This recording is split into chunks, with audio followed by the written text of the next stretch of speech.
All right, let's talk about AI, power, and a wild new chip that could change everything. For years, AI growth seems simple. Just add more GPUs. But that era, it's over. We're slamming into a wall, an energy wall, and it's happening pretty much everywhere. The story is the same everywhere you look. From Texas to Virginia, the grid is totally maxed out. So the answer isn't just building more power plants. We've got to build smarter, more efficient chips.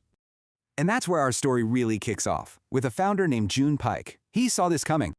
He realized the future wasn't about brute force. It was about getting the job done using way less energy.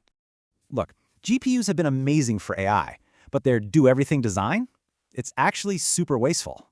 So what was his big idea? An NPU, a chip built for one thing and one thing only, efficient AI. Okay, so what's the actual problem here? It's moving data around. It just burns a ton of energy. And this is where Furiosa's big idea comes in. It's an architecture called a systolic array.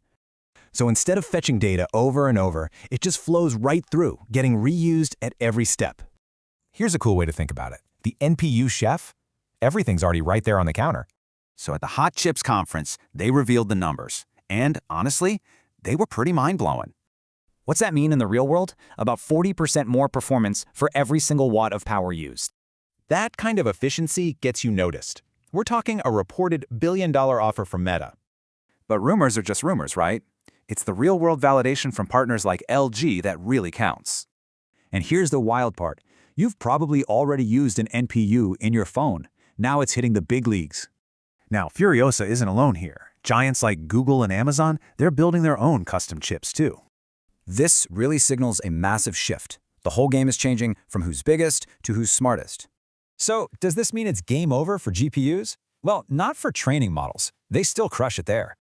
But for inference, that always-on AI we use every day, efficiency is the new king, period. So the new race isn't about brute force. It's about intelligence per watt. The only question is, who wins?